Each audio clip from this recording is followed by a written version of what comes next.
Olá, bem-vindos à Dieta do Cordeiro.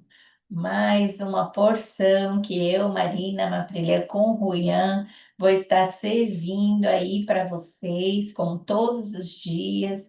Tenho apresentado um capítulo desses capítulos todos do meu livro O Cordeiro Marinado em Porções. É, Se você está aí vendo pela primeira vez, bem-vindo, inscreva-se no canal, toque o sininho para você ser notificado que todos os dias tem vídeo novo, dê o seu like, compartilhe com pessoas que você sabe que querem, precisam, gostariam de receber, né, de participar de uma dieta onde o propósito é entrar nos pesos e medidas do nosso modelo Jesus, né? Na descrição desse vídeo tem lá o link de apresentação desse projeto. Eu te convido a assistir, se você ainda não assistiu, a apresentação, a abertura, e depois no canal estão gravados todos os capítulos, né? Já estamos aí chegando quase no final dessa primeira parte sobre os milagres, né, as obras de Jesus. E o episódio de hoje só foi narrado por João, mas as verdades nele contidas estão registradas em todas as páginas das Escrituras, por serem os temas centrais do Evangelho. Olha a importância. Vamos falar sobre a lei, o pecado, a graça e o juízo. Que Deus nos conceda a graça de entender o juízo sobre o pecado sem transgredir a lei, a perfeita vontade do Senhor.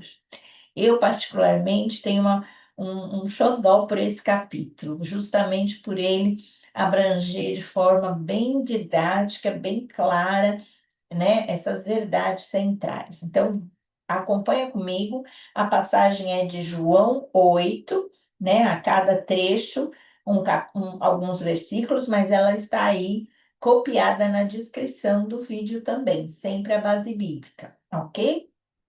Então, vamos prosseguir falando primeiro da lei. Era uma manhã quando Jesus estava no templo ensinando o povo. Eu, particularmente, considero os ensinos de Jesus como lei para a minha vida, tamanha autoridade de suas palavras, considerando que ele é o rei que governa meu coração. Sua palavra se torna lei no sentido de preceitos absolutos que não se podem desobedecer. Muito provavelmente, ele estava ensinando palavras de vida que não poderiam ser transgredidas, tal qual a lei. Hoje, inclusive, é um domingo, né? Talvez você tenha, como eu, o costume de, pela manhã, ir para a igreja, como Jesus estava no templo, e ouvir os ensinamentos, ou então, quem sabe, ensinar também, né? Então, foi isso que aconteceu. E foi aí, então, que os mestres da lei e os fariseus, considerados os mais peritos representantes da lei dos judeus, apresentaram a Jesus uma mulher surpreendida em adultério para que Jesus desse o seu veredito sobre o caso, já sentenciado pela lei de Moisés como digno de morte por apedrejamento. Conforme Romanos 7,12, a lei é santa, o mandamento santo, justo e bom. Obviamente, fidelidade no casamento igualmente é algo santo, justo e bom.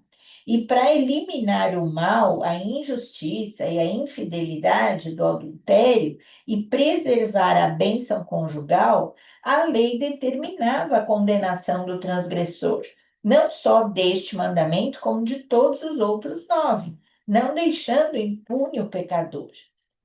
Nada mais justo, até porque a lei foi escrita e estabelecida pelo dedo do justo juiz de toda a terra para deter a maldade do homem.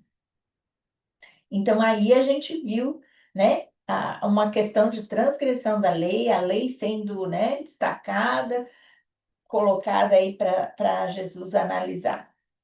Agora, o segundo ponto é o pecado, do versículo 6 ao 9. Vamos ver o que está dizendo.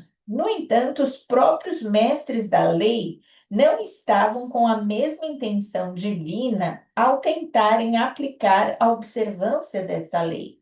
Diz lá que eles estavam usando esta pergunta como armadilha, a fim de terem uma base para acusá-lo. Mas Jesus inclinou-se e começou a escrever no chão com o dedo.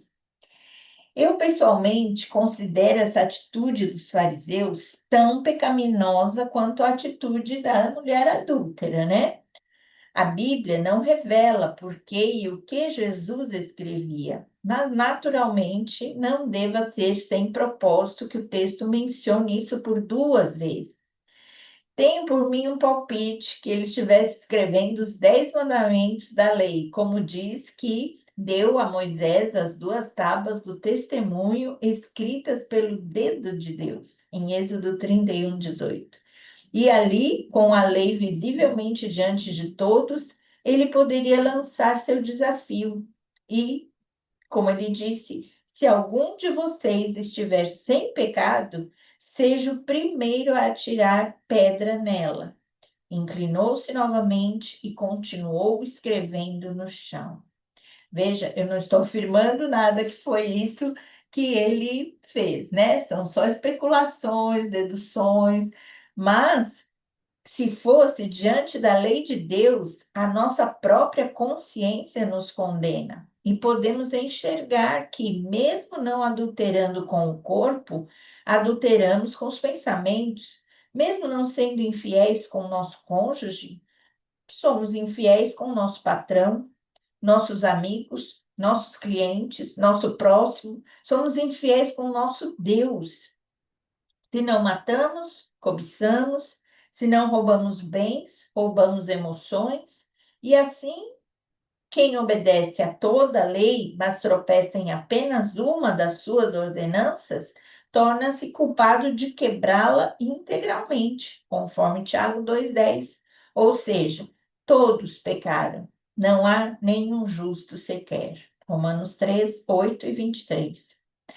Por isso todos saíram dali sem atirarem suas pedras, sem a condenarem e sem o acusarem. Não sobrou nenhum sequer.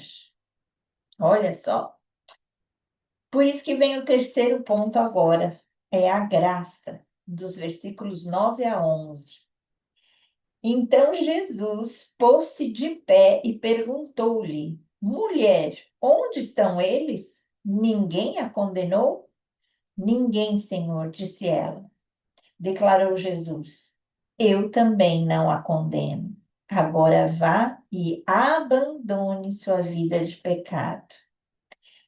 Jesus não a condenou, não por injustiça, mas por graça, porque Deus enviou o seu Filho ao mundo, não para condenar o mundo, mas para que este fosse salvo por meio dele. João 3,17.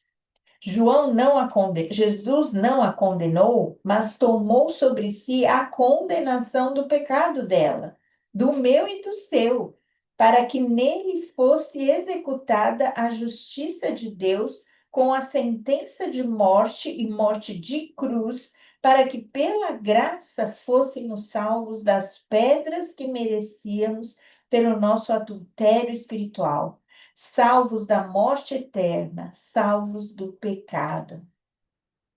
Porque, uma vez salvos pela graça, por meio da fé em Cristo, agora resta-nos abandonar na nossa vida de pecado e viver a lei do Espírito da vida, escrita pela mão de Deus em nosso novo coração, uma vida santa, justa e boa, que glorifique a Deus. Essa é a mensagem da graça, né? Onde abundou o pecado, superabundou a graça. Agora vem o quarto ponto, que é o juízo. Em João 8:24, tem no 37 também, no 59 também, os detalhes que falam sobre o juízo. Olha só, a mulher deve ter seguido o conselho de Jesus e foi viver uma nova vida sã e salva, porque não voltou mais a aparecer. Mas os mestres da lei e os fariseus, ainda que reconheceram seus pecados, não os abandonaram. Não revelaram frutos dignos de arrependimento para a salvação, porque logo ainda no mesmo capítulo, eles retornam para afrontar a Jesus.